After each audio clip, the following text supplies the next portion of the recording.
La fonoaudióloga Susana Aiger, a cargo del Servicio Técnico Interdisciplinario Central, CETIC, presentará la conferencia Intervenciones Pedagógicas para la Promoción de Vínculos Democráticos, una manera de prevenir el acoso entre pares, a cargo de la licenciada Marina Lerner.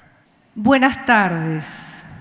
Para mí es muy gratificante presentar hoy a la licenciada Marina Lerner, con quien tuve y tengo el placer de compartir diferentes espacios de trabajo. Ella es profesora de castellano, literatura y latín, egresada del Instituto de Enseñanza Superior. También es licenciada en Psicología de la Universidad Nacional de Buenos Aires, cuya matrícula profesional es la 40.197. Tiene posgrado en clínica psicoanalítica y entre sus antecedentes laborales se pueden mencionar que ha sido coordinadora regional del programa de asistencia socioeducativa de la Secretaría de Educación del Gobierno de la Ciudad Autónoma de Buenos Aires desde el año 2003 hasta la actualidad. Ha realizado asesoramiento a las escuelas medias y técnicas en la implementación y aplicación de la Ley 223 que regula la convivencia en las escuelas de la capital federal. Atención de casuística relacionada con alumnos y alumnas que están en riesgo socioeducativo. Coordinadora en cuestiones de convivencia denominadas Recreo de Verano de la Secretaría del Gobierno de la Ciudad de Buenos Aires. También coordinadora en temas de convivencia en el programa Escuelas de Verano de la Secretaría del Gobierno de la Ciudad, asesora en cuestiones de convivencia en la coordinación de colonias de barrios de Matadero, Carrillo y Lugano desde el año 2005. Realiza asesoramiento y manejo de temas relacionados con la convivencia en la sede Barracas. Miembro del Observatorio de Violencia en las Escuelas, del Ministerio de Educación, Ciencia y Tecnología de la Nación desde el año 2004 hasta la actualidad. Desde el año 2004 ha capacitado a nivel nacional a supervisores, directivos, docentes, equipos de orientación escolar a los cuales pertenecemos nosotros, en temas relacionados con construcción de la autoridad, inclusión escolar, participación juvenil, acoso escolar, intervenciones en situaciones de violencia escolar. Desde el año 2009 y hasta el año 2012, coordinó el ciclo de videoconferencias del observatorio. Este material ha sido publicado por el Ministerio de Educación de la Nación. Coordinó ateneos de situaciones escolares de convivencia presentadas por profesionales de los equipos de orientación de las provincias con el objetivo de pensar entre colegas criterios que orienten en la intervención hacia los procesos de inclusión escolar, construcción de la autoridad y resolución de conflictos de convivencia.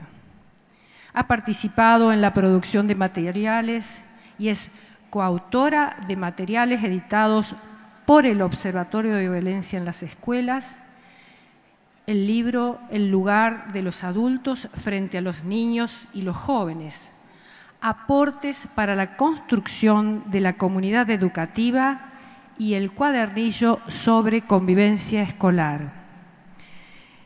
Desempeña funciones en el Hospital Psiquiátrico José Borda, servicio prestado en el Gobierno de la Ciudad de Buenos Aires.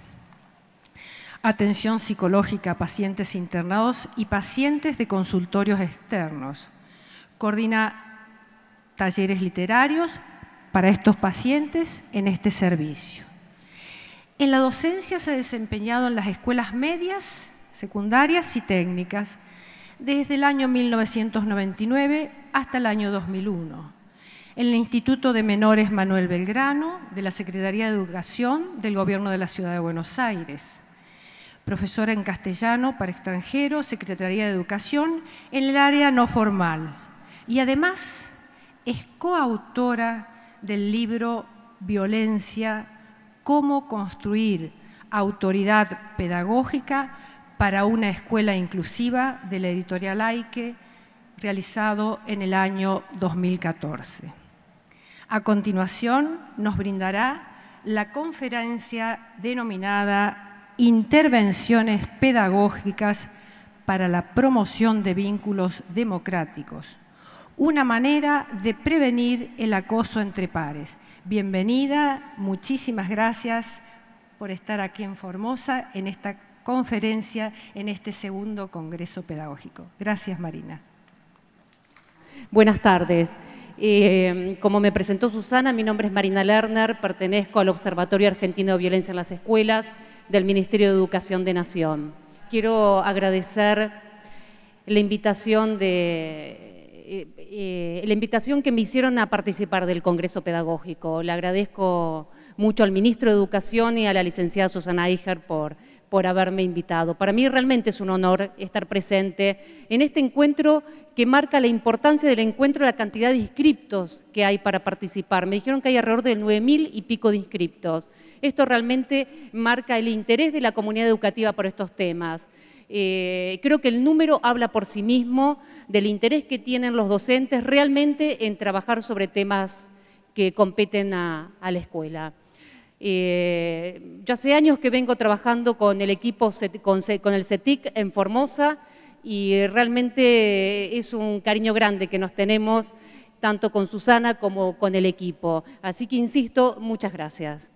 Yo voy a trabajar particularmente dos temas en el encuentro de hoy. Tenemos alrededor de una hora. No es mucho, tampoco es poco.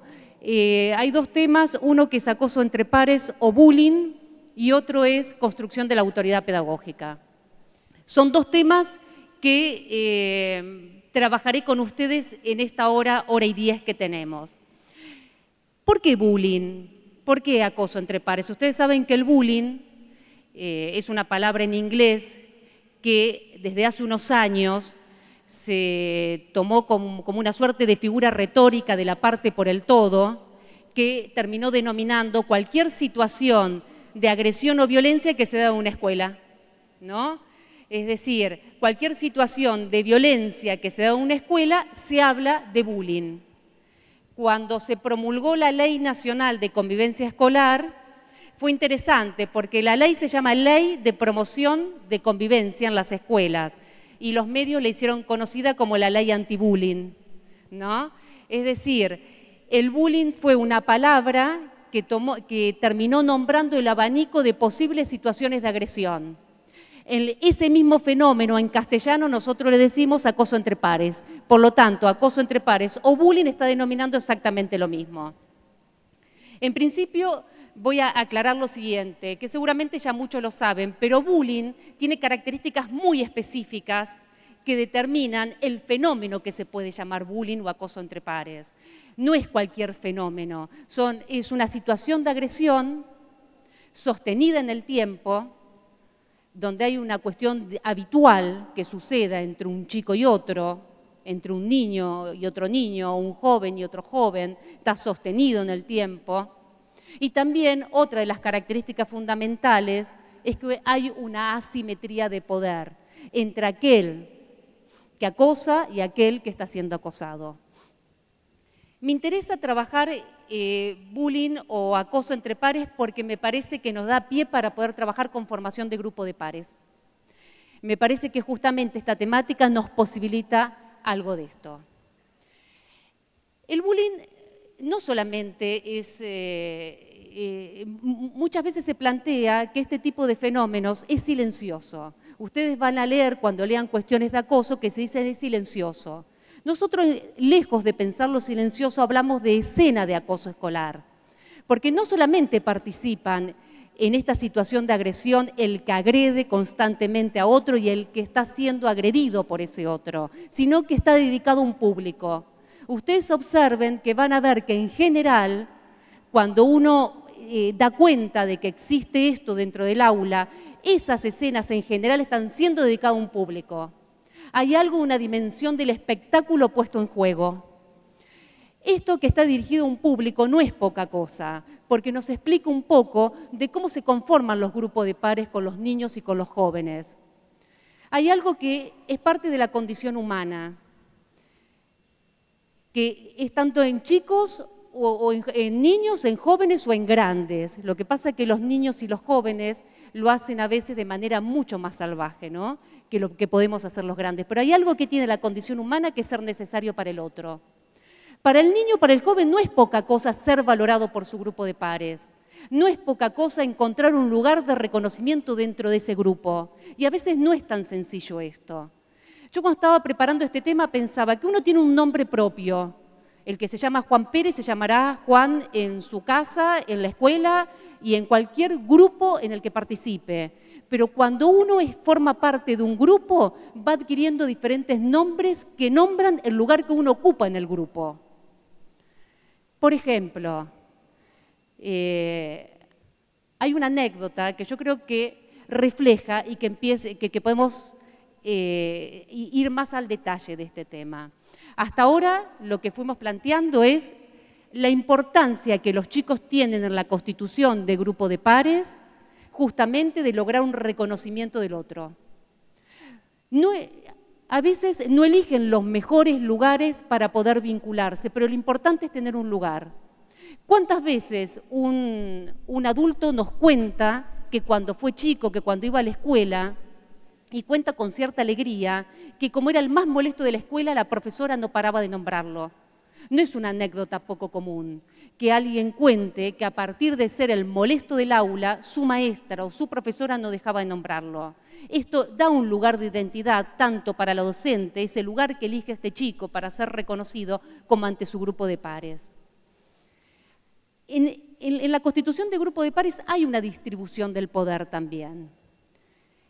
Cuando el adulto no está presente, cuando el adulto o la autoridad pedagógica, que después la vamos a ver en un ratito, no está presente en dicha conformación, el poder se distribuye en general entre niños o entre jóvenes bajo la ley del que más puede. Justamente es el adulto, con la construcción de la autoridad pedagógica, es aquel que es capaz de instalar otra ley diferente a la ley del más fuerte. Es la capacidad que tiene la autoridad pedagógica justamente de instalar la ley que posibilita un vínculo diferente, que posibilita un vínculo de cuidado y un lugar para cada uno. Retirado en ausencia el adulto que representa la autoridad pedagógica dentro de una escuela, lo que nos encontramos que esos lugares lo manejan y lo regulan los propios chicos y que muchas veces no tienen otra manera que poder regularlo que a partir de la fuerza. Constituir un lugar para ser reconocido por el otro, insisto, no es poca cosa. El otro día me contaba un hombre, un muchacho de 35 años, que él en la secundaria tenía su grupo de amigos, pero su nombre en ese grupo de amigos era el fantasma. Y él luchó toda la vida por poder encontrar un lugar diferente dentro de ese grupo de pares que todavía siguen siendo amigos. Toda una vida luchando por ese nombre que de alguna manera lo nombraba, pero que no era del todo digno. La anécdota que les quiero contar en relación a la construcción del nombre dentro de una escuela, que es más allá del nombre propio, es la siguiente. Una vez, un investigador del equipo de Karina Kaplan, que ellos investigan sobre el tema de bullying, sobre el tema de violencia, me contaba que él va a una escuela a investigar sobre el tema de bullying y quería entrevistar a varios actores institucionales, también alumnos. ¿Qué hace la rectora frente a este pedido de este investigador? Elige 2. De 500 alumnos que tiene la escuela, recorta 2. Y se los manda a un aula a encontrarse con este investigador. Él dice que ve a estos chicos entrar y que estos chicos le dicen, ¿usted es fulano de tal? Y él le dice, sí. Ah, ¿qué tal? Nosotros 2 somos bullying. El nosotros 2 somos bullying es un nombre que tiene que ver con la manera que estos chicos hacían vínculo, ¿no? Pero es un nombre que ellos se ponen, que ellos lo actúan y que de alguna manera constituyen el lazo con el otro a partir de ese lugar. que no solamente eso, sino que lo reconoce la rectora de alguna manera y lo refuerza, porque con las mejores intenciones, tal vez ella creyó que ellos iban a recapacitar hablando con el investigador. Lejos de eso, estos chicos refuerzan y se nombran de esa manera. Ellos fueron pidieron que salieran del aula, los chicos reconocieron que sus compañeros fueron elegidos por la rectora y ellos van y se nombran de esta manera. Muchas veces nos tenemos que preguntar qué lugares a la posibilidad de esta constitución de grupo de pares, los chicos eligen y nosotros, dentro del sistema educativo, como adultos que trabajamos en estas situaciones, sin querer reforzamos esos lugares que los chicos eligen para poder hacer vínculo. El poder hacer vínculos siempre se hace en un grupo de pares a partir de un lugar.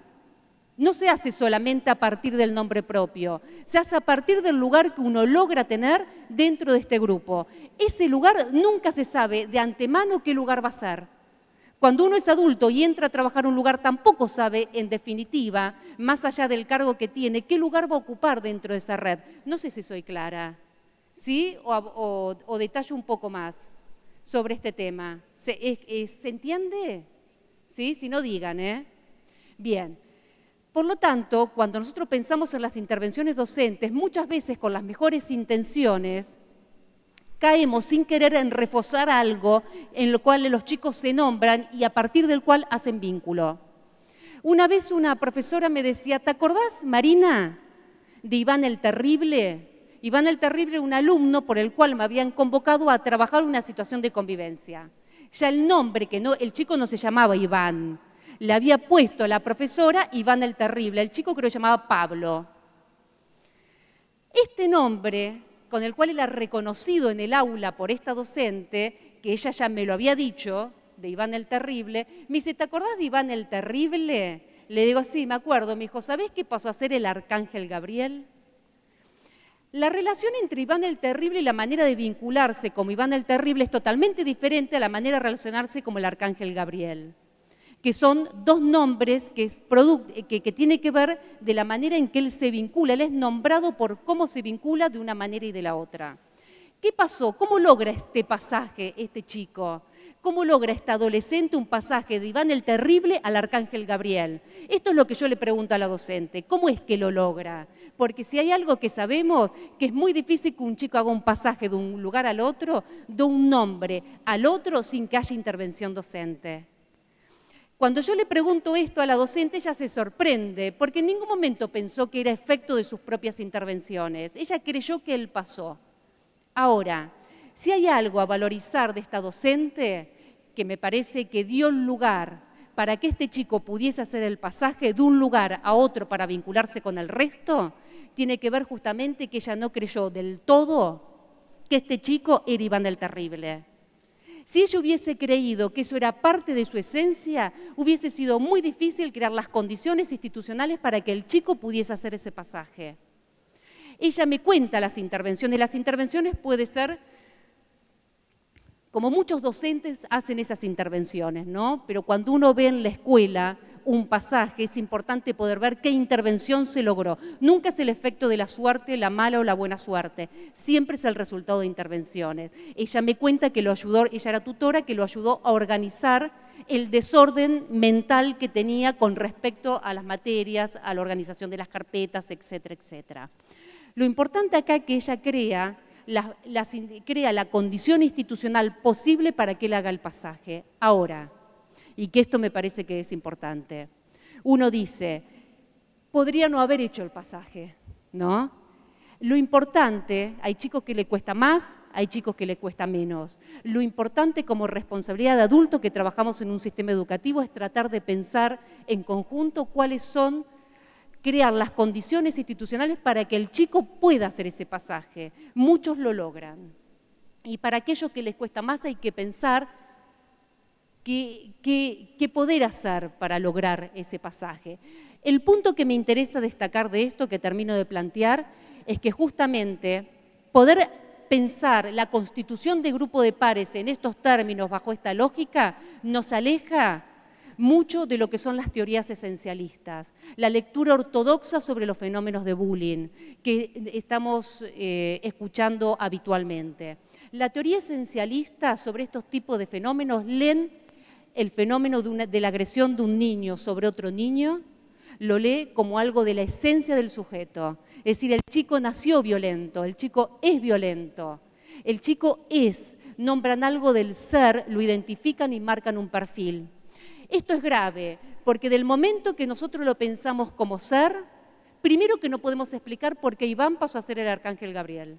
Primer punto, no explica ese pasaje.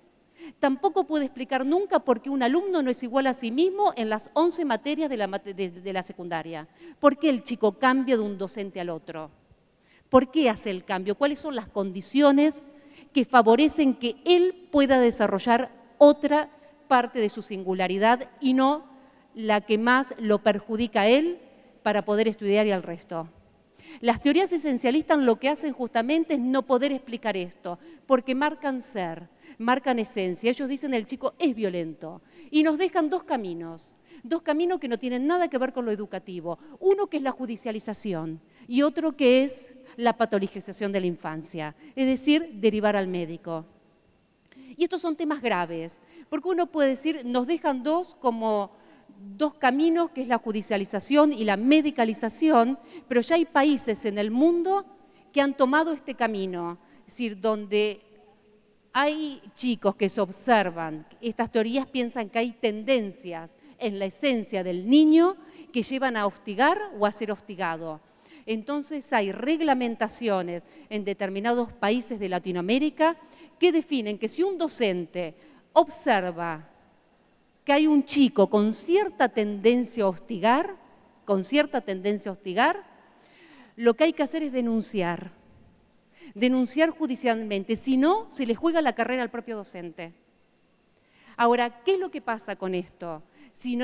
Estas perspectivas, estas miradas, dejan poco juego para poder lograr que el chico pueda otra cosa. Si nosotros vamos a nuestra escuela, cuando nosotros cursamos la escuela, ya sea la primaria o la secundaria, el tema del hostigamiento existió siempre. Voy a marcar alguna diferencia con la actualidad. Antes se llamaba tomar de punto, ¿no? Antes se llamaba tomar de punto. ¿Quién no vivió, ya sea porque vio o porque padeció, alguna situación por el estilo? Hoy se llama bullying. Hoy tiene casi un cuadro psiquiátrico dentro de los manuales de psiquiatría, lo que antes era tomar de punto. Hoy adquirió casi un cuadro psicopatológico. Ahora, lo que antes era el tomar de punto y ahora es bullying, yo el otro día estaba leyendo los resultados de la encuesta nacional, la investigación sobre el tema de violencia, de convivencia escolar que tiene el Ministerio de Educación de Nación, ¿no? El Ministerio investiga, a partir del observatorio, estas cuestiones dentro de la escuela, en una muestra muy amplia de alumnos, con lo cual nos dan datos importantes, concretos. Y yo estaba mirando los datos y me llamaba la atención que los chicos dicen, digamos, dentro de la situación de hostigamiento, que tampoco se puede ver si es habitual o no, pero no importa, pero que dicen que la mayor agresión que reciben de sus compañeros es, por ejemplo, cuando se le pregunta si alguna vez lo cargaron por cuestiones físicas.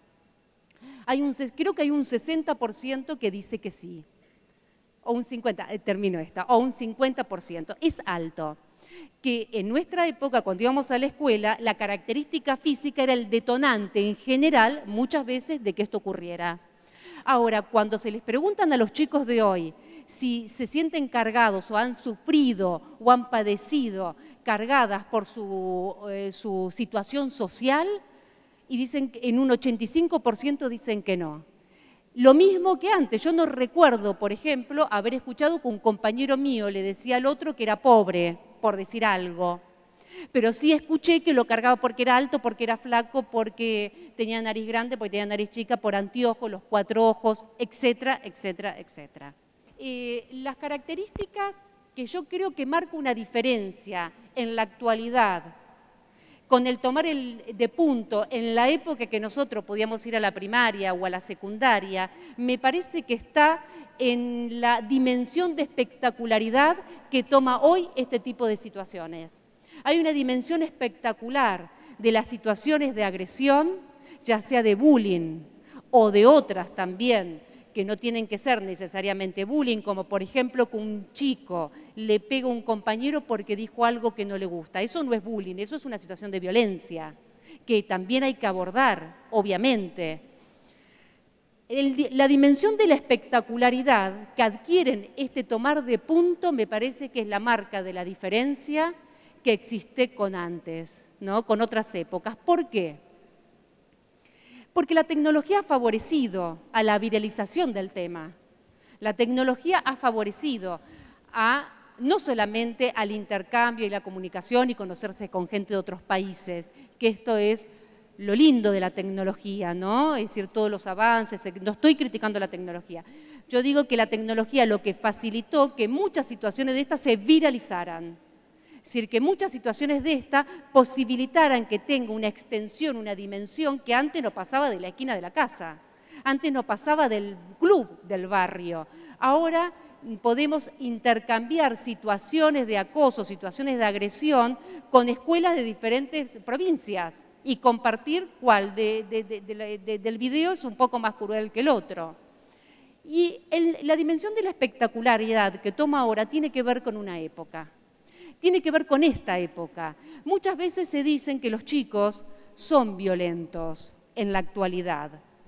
En realidad, si nosotros pensamos cuando muestran algo del horror, como puede ser una pelea, cuando puede ser que se sube a internet algo de la pelea, si nosotros pensamos en qué época estas nuevas generaciones crecen y se educan, claramente llegamos o rápidamente llegamos a que hoy por hoy no es necesario tener grandes dotes actorales para poder hacerse famoso por la televisión.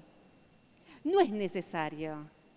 Yo busqué, porque preparando esto lo primero que se me dio a la cabeza fue la Cipolitaki, ¿no? Entonces yo pensaba, y ahí pensé, ¿cuál es la verdadera profesión de esta chica? ¿Por qué llega a esta dimensión tan conocida, que llega al Congreso Pedagógico de Formosa? ¿Cómo es qué hace ella? Y la busqué en internet y dicen que es profesional mediática. Profesional mediática, es decir, la cuestión mediática, la cuestión de los medios, la cuestión de la imagen, se ha convertido para muchos en una profesión. Ella, y sin plantear puntualmente de ella, ¿no? Pero ella y muchos otros se hicieron famosos simplemente por saber presentar una buena pelea por televisión. Todos saben, yo no sé si los chicos lo piensan o no, pero saben perfectamente porque viven la época, no se la tenemos que contar, la viven, que capturan mirada a partir justamente de mostrar algo de lo que antes estaba velado. A nadie se le ocurría, por ejemplo, mostrar una foto donde, esto me pasó con un chico entrevistando a un alumno de una escuela que puso la foto de Facebook, una foto de documento con un arma cruzada acá. Esa foto connota violencia, connota muerte, connota un montón de cosas que no existían, pero que por lo menos la connota, la denota. Es una foto fuerte. Es una foto tan fuerte como un video fuerte porque se sube a internet y que plantea una situación de mucha pelea. Entonces, cuando yo le pregunto a él por qué puso esa foto, cuando uno en Facebook trata de elegir la foto que cree que va a gustarle al resto. Y él me dice muy claramente, estaba delante la mamá, yo tuve 455 me gusta. Es decir, los chicos en esa dimensión de la espectacularidad muestran de alguna manera lo que el ojo de la época quiere ver. Y el ojo de la época lo que quiere ver tiene que ver con algo de poder ver un poco más allá del límite. Gerard Bachmann es un psicoanalista francés que dirige el Departamento de la Mirada en París 8, en Francia, y él editó un libro que se llama El Ojo Absoluto, y él plantea la época como la época de la mirada, la época del imperio de la imagen, donde hay una suerte de creer que hay un derecho a verlo todo y un derecho a mostrar, porque si hay un ojo que mira, hay alguien que quiere ser visto. Por lo tanto, cuando los chicos plantean este tipo de situaciones y dan una dimensión de espectacularidad que a nosotros nos horroriza, no es una cuestión inventada por ellos, es una cuestión que viven la época, actúan la época, saben que hay algo del horror, que la gente, que entre ellos y que la subjetividad de la época lo capta y pone en me gusta. Con lo cual, cuando nosotros empezamos planteando esto de bullying o acoso entre pares, dijimos que no es solo el que acosa y el que es acosado, sino estas escenas de acoso siempre están dedicadas a un público ávido de mirar. ¿Cómo? Si es morboso, bueno, a ver, podríamos decir en ciertos términos que sí. Nosotros los videos de decapitaciones, que 2 seguro hubo, no sé si hubo más, pero tiene millones y millones de personas que van a mirar esa decapitación. Hay algo del horror que impacta y que capta ojos para mirar eso. Yo no digo, no está bien ni está mal, no estoy juzgando ni de morboso ni nada. Estoy diciendo que algo de la existencia, para un niño que está en plena constitución subjetiva, para un joven, descubre rápidamente que hay una mirada que mira algo que si él es capaz de mostrarlo va a ser visto. No sé, bueno, me parece que ¿se entendió? Bien. Insisto con esto, la condición humana sabe de esto. Los chicos, antes de aprender a hablar, ya buscan saber si existen para el otro, ¿no? Antes, yo el otro día me encontré, fue increíble, me encontré en un negocio con un nene que habrá tenido 1 año y medio o 2, por ahí era muy peticito, pero era chiquitito, chiquito, y él me ve sin conocernos y se tapa los ojos, como desapareciendo. Cuando él se devela, cuando se saca la mano de los ojos, muerto de la risa, creyendo en mi alegría de volver a verlo. Ya probando desde muy chiquitito, porque no sabía ni hablar, si era captado por una persona que no lo conocía. Cuando un chico, ¿no?, se esconde en el placar, el problema no es que venga el padre y lo rete o la madre. El problema es que pase horas dentro del placar y nadie en la casa se dio cuenta que está ausente. Es ese el verdadero problema, porque cuando se esconden en el placar, lo que están buscando es que se den cuenta que él falta, ¿no? Ese juego de esconderse. Con esto quiero decir, es tan importante ser visto por el otro, ser tenido en cuenta, que no es raro poder pensar que justamente hoy los chicos muestran cuestiones que nos parece tremendas ser mostradas, ¿no? Pero me parece que muestra una cuestión de época. Bien, si esto es una cuestión de época, uno no puede decir el chico es, sino el chico busca a partir de, el chico está de determinada manera, pero hay algo que cae en la esencia del sujeto ahí, como si fuese una esencia única, como si no hubiese posibilidad. Ahora, ¿qué pasa con la escuela? Porque si hay algo que nos interesa en este encuentro es poder pensar la práctica, que no quede como una descripción, sino poder pensar qué poder hacer con esto. Es decir, cómo poder intervenir en relación a esto, que sea una cuestión de época o que refleje algo de la época. Este tipo de situaciones no significa que representen toda la época. No significa esto. Y por otra parte, ¿qué puede hacer la escuela? Porque si hay algo que la escuela necesita, es justamente que los chicos puedan entender que no es de cualquier manera la forma de vincularse con el otro. Cuando nosotros hablamos de inclusión escolar, ¿no?, cuando la Ley Nacional de Educación habla de escuelas inclusivas, cuando las resoluciones nacionales y provinciales, cuando la Ley Nacional de Convivencia en las escuelas, etcétera, etcétera, que regulan nuestra práctica, hablan de inclusión, la inclusión que está hablando no es darle una vacante a un alumno, no es la contención a un alumno solamente, no es tener un alumno a costa de cualquier cosa dentro de las escuelas. El tema de la inclusión fue captado en este significado, fue captado por la comunidad educativa, más que por la comunidad educativa, por la comunidad en general, como que hay algo que la escuela está obligada a sostener la escolaridad de un alumno a costa de cualquier cosa.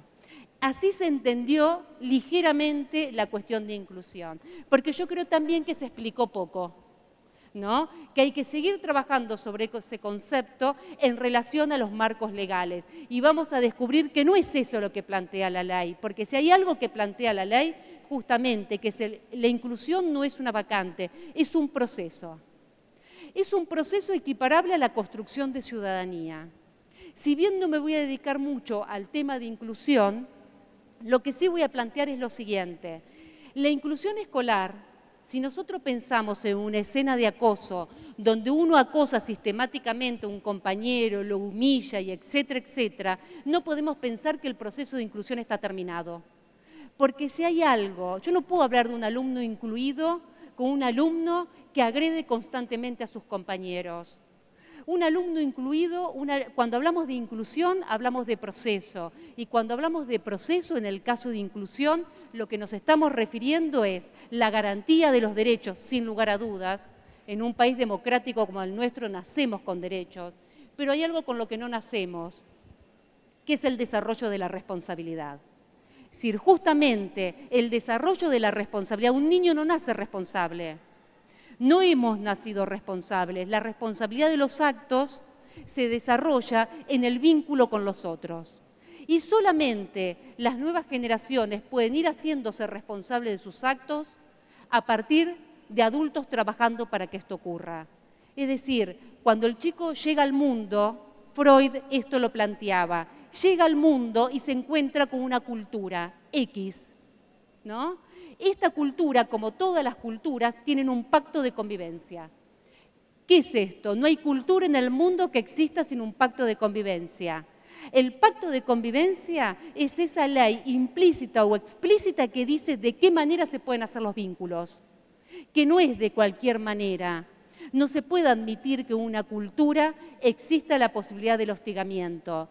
Si nosotros traspolamos esto a una escuela, nosotros, cuando vemos la cultura institucional, es exactamente lo mismo que cuando planteamos la cultura a nivel general. Toda cultura, ya sea institucional, de una escuela o no, siempre está sostenida por un pacto de convivencia. Este pacto de convivencia es el que regula los vínculos entre los pares y los vínculos intergeneracionales, no es de cualquier manera. Ahora, Freud lo dice claramente y después muchos otros, ¿no? Que ese pacto de convivencia es un pacto que está sostenido por los adultos. Son los adultos que a partir de ese acuerdo de convivencia exigen a los niños y a los jóvenes determinadas renuncias. No se puede hacer todo lo que se quiere muchas veces, es decir, no se puede manejar los vínculos de cualquier manera. La premisa, hago todo lo que quiero, es contracultural. Ahora, como dice Freud claramente, no es de cualquier manera esa exigencia. Esa exigencia primero tiene que estar en uno. Si uno exige algo es porque uno pudo renunciar a eso. Punto 1. Muy difícil pedir que el chico no fume cuando uno tiene un cigarrillo fumando. Es muy difícil pedir que justamente el alumno deje de usar el celular cuando uno está mandando un mensajito de texto. Es muy difícil pedir que los chicos no sean agresivos cuando uno los pide a los gritos. Es muy difícil pedir la renuncia que uno no pudo hacer. Esto Freud lo dice en 1920, creo, ¿no? Ya estamos hablando de casi un siglo. Por otra parte, esa renuncia tiene que ser para todos iguales. Y sobre todas las cosas, esa renuncia tiene que estar a cambio de otra cosa mejor. Es decir, cuando un chico puede renunciar, y él lo toma como paradigmática, la renuncia es el control de esfínteres, es cuando el chico dice, cuando el chico puede renunciar a algo que le resulta tan placentero porque se lo pide su mamá. Se lo pide a cambio de qué, considera el niño, de mejor calidad de amor. Es decir, hay algo del orden, del amor, del cuidado, de la inclusión que se juega en cada renuncia. Es muy difícil, decía Silvia Bleichmar, que sabía mucho de estos temas, decía, uno no deja de fumar si no es a cambio de salud. Uno nunca renuncia a cambio de nada. ¿Por qué pedirle a las nuevas generaciones que lo hagan si nosotros tampoco lo hacemos, ¿no? Pero acá es importante. Solamente en el proceso de constitución subjetiva, en el proceso de hacerse responsable de los actos, solamente se logra cuando hay adultos trabajando para que esto ocurra. Sin adultos presentes, lo que queda justamente es la conformación de grupo de pares regida bajo la ley del más fuerte. Hay un video que de hecho me lo mostró, yo lo conocí por el CETIC, que se llama El Guardián, el Encargado. Está en internet, mírenlo. Es sobre un grupo de primaria, de alumnos de primaria, donde el profesor deja encargado a un compañero, a un alumno. Y el alumno tiene que regular el vínculo con sus propios compañeros. Le va muy mal, a él y al resto, ¿no?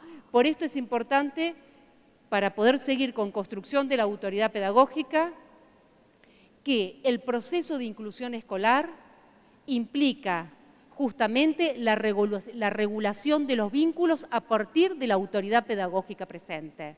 Es muy difícil pensar que la inclusión es posible si no hay autoridad operando en la escuela. Es una entelequia. Si el proceso de inclusión solo es cuando hay adultos trabajando para esto. Ahora, si la exigencia de la renuncia, ¿no?, que plantea Freud en su texto El malestar en la cultura, cuando el niño viene al mundo y es el adulto que le va diciendo no rompas el juguete, no comas con las manos, no digas malas palabras, etcétera, etcétera, ¿no? Es decir, cuando el adulto exige, Freud lo dice ya en ese momento, esa exigencia solamente la legitima el niño cuando cree en ese adulto. Es algo ya del concepto de autoridad que el chico empieza a ver, ¿no? Solamente cuando cree en ese adulto puede realmente creer en esa exigencia y dejarse orientar. Con lo cual nos deja claro que para pedir una exigencia, que no todo se puede hacer, que uno no se puede vincular de cualquier manera, para eso tenemos que tener un vínculo con los chicos. Es decir, no es de la nada, no es que se exige y el chico cumple. Eso no sucede, tal vez por miedo. Tal vez por miedo, pero ¿qué es lo que pasa con el miedo? Que cuando el adulto se retira, el chico hace lo que quiere. Justamente es el miedo lo que genera es la necesidad permanente de la vigilancia. Y es ahí donde uno justamente lo que piensa es que si se necesita todo el tiempo el ojo que vigile, no estamos hablando de construcción de ciudadanía de un país democrático. Estamos hablando de un control, estamos hablando de generar miedo, pero no estamos hablando de la construcción de ciudadanía que implica el hacerse responsable, que no es lo mismo que generar miedo. No sé si queda claro, ¿sí? Bien. Ahora, me parece que se va armando el tema de la necesidad de la construcción de la autoridad pedagógica, ¿no? Es decir, es muy difícil pensar en un proceso de inclusión sin autoridad pedagógica presente. Ahora, para poder pensar la autoridad vamos a ir definiendo un poco el concepto. Porque uno podría decir, de hecho, hoy me lo plantearon en algún momento, el tema que la autoridad pedagógica, la autoridad como concepto cayó o estaba en cuestión, ¿no? Vamos a ir viendo un poco de qué se trata. ¿Ustedes comparten que algo de la que la autoridad cayó? ¿Comparten que la autoridad cayó? Que levante las manos quien comparte. Que la autoridad cayó, que no existe la posibilidad de autoridad. ¿Comparten? Levante la mano el que comparte esto. Claro, ahí está. Bueno, esto es interesante. Es interesante. ¿Sí?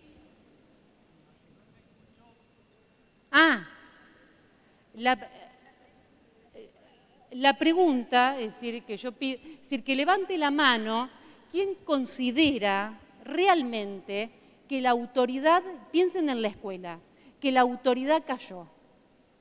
Es decir, que no hay posibilidad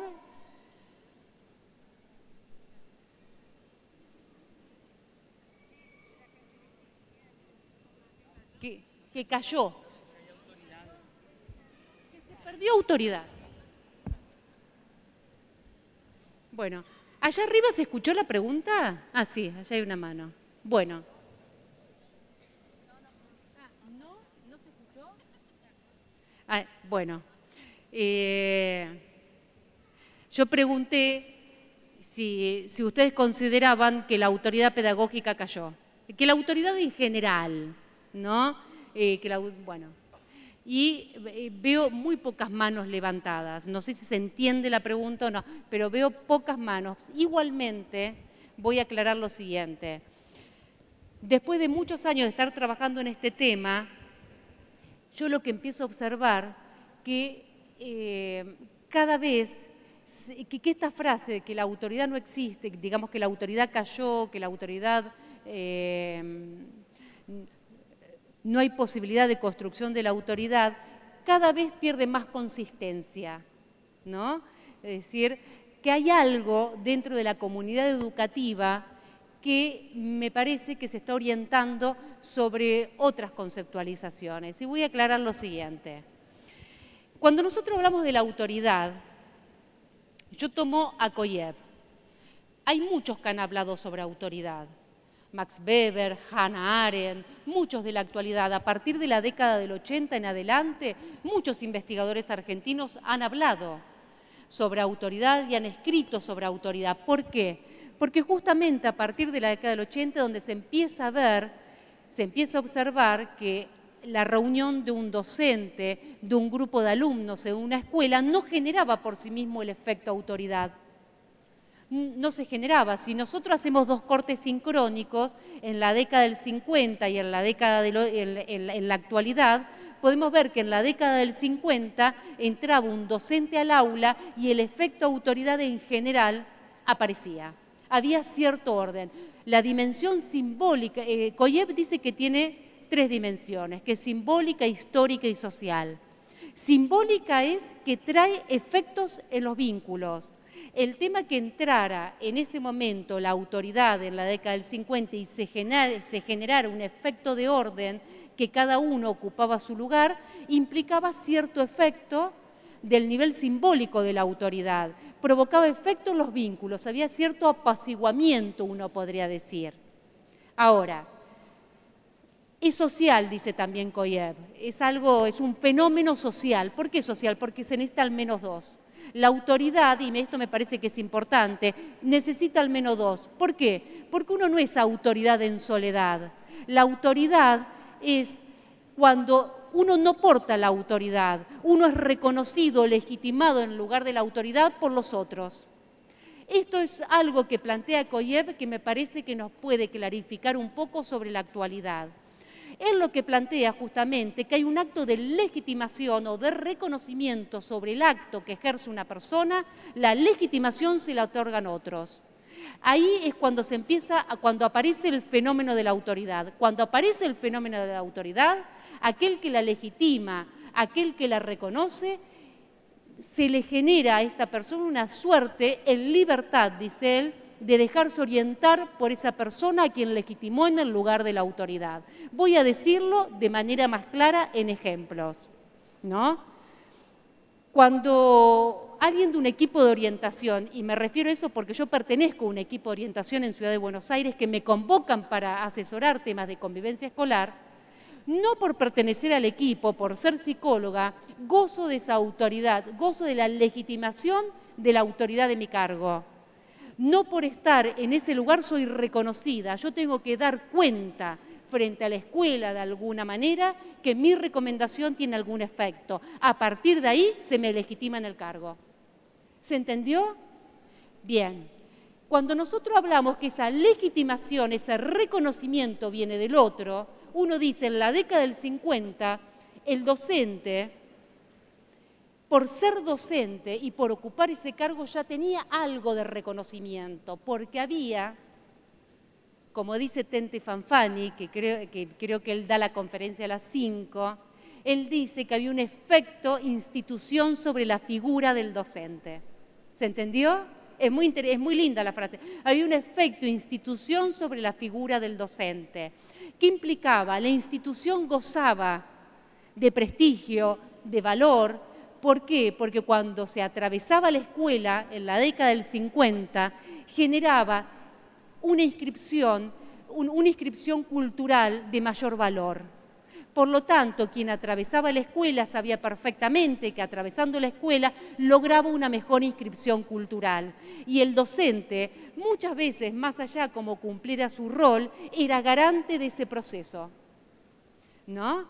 Es decir, fíjense que cuando nosotros dijimos hace un ratito que la exigencia, la renuncia, tiene que ser a cambio de algo, o es a cambio, o justamente proporcionar la inclusión, una mejor inscripción cultural, posibilitaba la renuncia, nosotros estamos viendo que la década del 50, por ejemplo, por tomar un ejemplo, generaba este efecto de una mejor inclusión, con lo cual había cierta posibilidad de creer en eso que transmitía el docente, por lo tanto, terminada la escuela, había un orgullo sobre eso.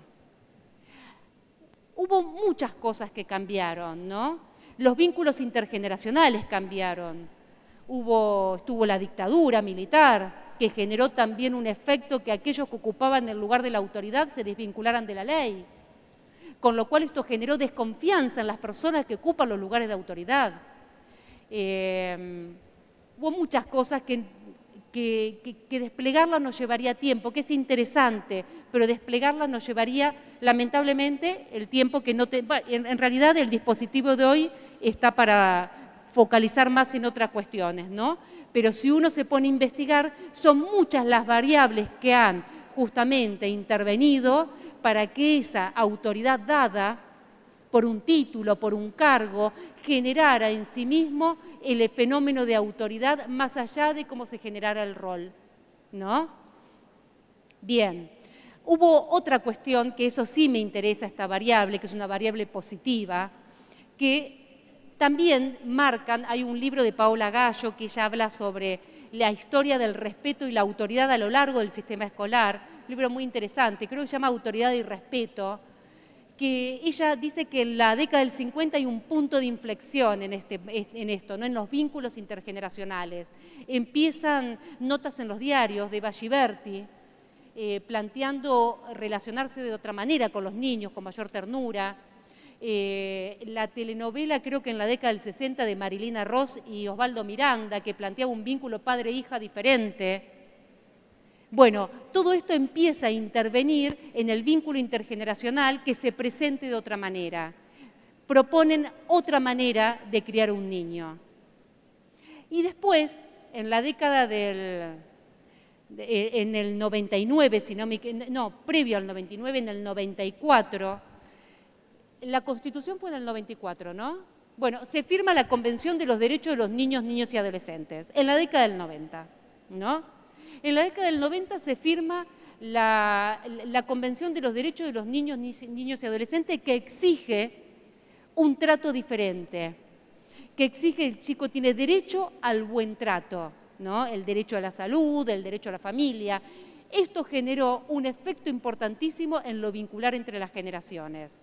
Hoy por hoy, si uno quiere replicar, por ejemplo, la manera de ser autoridad, y esta es la dimensión histórica de la autoridad que plantea Koyev, no siempre se provoca el fenómeno autoridad a lo largo de la historia de la misma manera. Si uno quiere generar el efecto autoridad de la misma manera que se generaba en la década del 50, es muy probable que lo que encontremos es mayor agresión de parte del chico. Hay algo que el chico sabe y que pide y que exige, que es ser bien tratado. Es decir, este cambio en la transformación de lo vincular a partir de las reglamentaciones y las legislaciones de las leyes nacionales de ampliación de derechos provocó justamente que la autoridad ya no se genere de la misma manera. Pero esto no es solamente entre niños y adultos. Hoy por hoy, ¿sí? Cuando la autoridad en sí misma es algo que lo que yo comparto con los que levantaron la mano, que la autoridad dada está cuestionada. Hoy por tener un título, por tener un cargo, uno no es autoridad. Eso es real.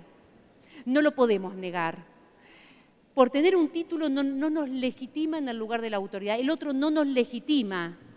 Por ser nombrada directora de escuela, el grupo de docente de la escuela no legitiman inmediatamente a esa directora recién nombrada. Es así, No está ni bien ni mal, sucede de otra manera hoy el fenómeno de autoridad. Hoy se legitima desde otro lugar, porque tiene esta dimensión histórica. Cuando hablamos justamente, cuando uno va a un médico, no por ser médico uno ya cree en esa persona, en su saber. El médico tiene que dar cuenta, hoy uno tiene que dar cuenta que algo sabe y que el otro se puede dejar orientar por lo que uno sabe. Para eso existen actos previos a la legitimación. Y ahora vamos a trabajarlo específicamente en el aula. Pero hay algo que me interesa destacar, que no es solamente el problema docente con los alumnos, es el problema de los directores o directoras recién nombrados con sus docentes, es la supervisora o el supervisor recién nombrado en la región, es el profesional de un equipo de orientación que se acerca a una escuela a dar una orientación. ¿Qué piensa una rectora cuando llega una psicóloga que no conoce? Ya desde el vamos, ¿cómo?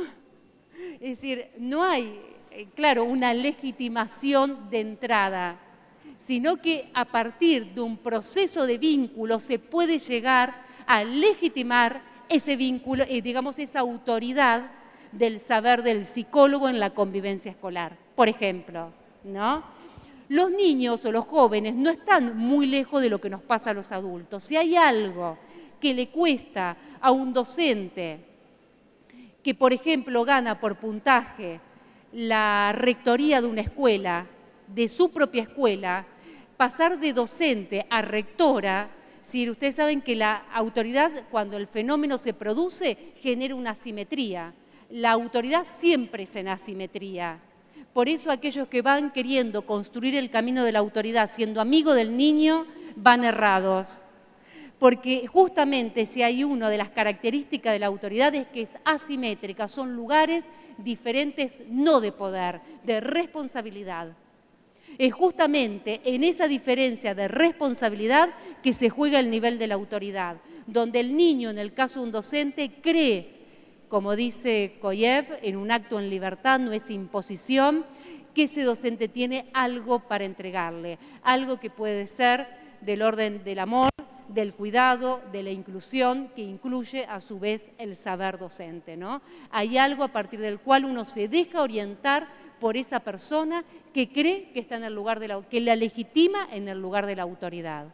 Bien, el tema sería cómo pensamos y nos metemos en la escuela, cómo hoy, porque es cierto que la autoridad dada, y la comparto con quienes levantaron la mano, está en cuestión. Pero lo que no podemos dejar de ver, y que me parece que es importante empezar a puntualizar, que dentro de una escuela hay docentes que están legitimados en el lugar de la autoridad. Hay rectores que están legitimados en el lugar de la autoridad. ¿Por qué? Por lo tanto, la pregunta es, ¿qué consideran ustedes que los chicos hoy, los niños y los jóvenes, cuáles son los rasgos de los adultos que le generan a estos niños y a estos jóvenes de esta época legitimar a ese adulto en el lugar de la autoridad? ¿Qué rasgos el chico reconoce y legitima a ese adulto en el lugar de la autoridad y se deja orientar por él? ¿Qué rasgos? Cuando el docente se dedica a explicarle. Bien, ¿qué más? Cuando lo atienden. Cuando el maestro maneja la tecnología. Ahí vamos perdidos varios.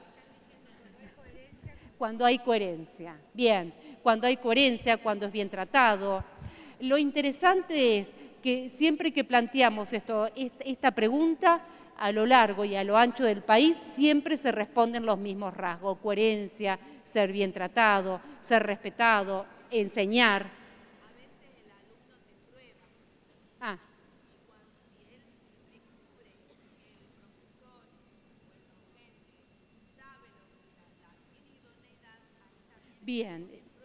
Exactamente, es decir, hay algo del saber que el chico reconoce en el docente. Me interesa esto porque hoy por hoy podemos decir que si la autoridad no está dada, la autoridad se construye. ¿Y cómo se construye la autoridad? Se construye a partir de rasgos. Justamente, los alumnos son quienes nos orientan en cuáles son los rasgos que hoy ellos legitiman a los adultos a través de los que legitiman a los adultos en el lugar de la autoridad. A lo largo y a lo ancho del país se nombra siempre los mismos rasgos. Y para ir un poco más, si nosotros como adultos pensamos en a quienes legitimamos en el lugar de la autoridad, creo que estos rasgos están en juego también. Cuando nosotros reconocemos a una directora de una escuela en el lugar de la autoridad, cuando es coherente, cuando nos trata bien, cuando toma en cuenta lo que decimos, cuando es participativa, cuando permite la participación. Es decir, son exactamente los mismos rasgos que los chicos toman para reconocer y legitimar a los adultos en el lugar de la autoridad. No es que hay una diferencia entre adultos y niños. Más, si uno va a la década del 50, es muy probable, y estoy segura, que esos rasgos también funcionaban en la constitución de la autoridad. Seguramente la calidad de legitimación sobre la autoridad y el reconocimiento era mucho más profundo en los docentes que tenían estos rasgos puestos en juego. Porque si hay algo que necesitamos como en esta condición humana que hablábamos, es ser reconocido por el otro, ¿no? Es decir, que el otro me entienda, que el otro sea coherente entre lo que dice y lo que hace, la presencia, el saber, etcétera, etcétera. La diferencia entre la década del 50 y ahora es que el efecto institución sobre la figura del docente que nombra Tenti Fanfani, justamente en ese momento, en esa década, estaba a su potencia plena. Tal vez ahora, yo no digo que no exista, que sea grado cero, pero no tiene la potencia que tenía en ese momento, ¿no? Es decir, por lo tanto, sobre todo, la legitimación del rasgo que muchos, digamos, el ser coherente, el ser justo, en el ser escuchado, posibilita justamente que los alumnos crean en nosotros y puedan, de alguna manera, dejar de hacer todo aquello que están haciendo para dejarse orientar por nosotros. Y voy a terminar con esto. Uno podría decir, bueno, esta es una dimensión artesanal de la autoridad. Es el docente con su grupo de alumnos que la construye, ¿no? Un docente de matemáticas, y voy a poner el ejemplo de la escuela secundaria, porque me parece que la organización de la modalidad define claramente esta problemática. Entonces, el docente de matemáticas es muy coherente consigo mismo, ¿no? Es decir, él pide que no usen gorra, él no usa gorra, pero el profesor de lengua, cuando llega, le dice, el profesor de matemáticas es muy coherente y le dice, sacate la gorra. Viene el profesor de matemática y le dice, qué preciosa gorra. Viene el profesor de física y le dice, por ejemplo, cómo tu mamá te deja ir con la gorra. A lo largo de la semana hay 11 discursos diferentes sobre el tema de la gorra. Lo mismo pasa con el tema de la discriminación. Hay docentes que recortan y trabajan eso, hay docentes que lo dejan pasar, hay docentes, es decir, hay una variedad justamente en la modalidad de intervención y en el criterio de la ley que deja al alumno a lo largo de toda la semana, piensen en un primer año, que a quién le hacen caso. Más que a quién le hacen caso, hacen lo que pueden y un poco lo que quieren en estos casos. Justamente, si uno piensa que hay 11 profesores muy coherentes consigo mismo, ese rasgo no es institucional. Hay que lograr que esos rasgos en la construcción de la autoridad pedagógica sean rasgos institucionales, sean rasgos que la escuela sea reconocida como una escuela coherente. El rasgo de la coherencia, para que justamente tenga su efecto en el rol del docente y que el docente esté más cómodo, no sea una tarea titánica tratar de imponer su propio criterio el docente, sino poder acordar previamente acuerdos que entre todos podamos transmitirlo. Porque cuando algo se transmite entre varios, el poder de impacto en la subjetividad de los chicos es mucho más grande. Una cosa si uno propone que se saque la gorra, el otro que sí, lo mismo con el celular. Llega un momento que la intervención del docente agota al docente porque no tiene efecto. Justamente la potencia del efecto de la intervención se logra cuando esa coherencia tiene una dimensión institucional. Y volviendo al principio, justamente, como toda cultura tiene que tener un pacto de convivencia, ese pacto de convivencia tiene que ser el resultado de la construcción colectiva que pueda dar una coherencia interna en la intervención de los docentes. Cuando se logra, esto se observa en las escuelas, se logra justamente acordar una coherencia en la transmisión de cierto pacto de convivencia. Cuando se logra que la escuela sea participativa y no solamente un alumno, es decir, cuando esos rasgos pasan a ser institucionales, el efecto en la comunidad educativa y en los niños y en los jóvenes sobre todo, es mucho más potente que si hay un solo docente, solo tratando de conquistar América. Bueno, yo les agradezco mucho la presencia y bueno, acá... Muchísimas gracias, Marina.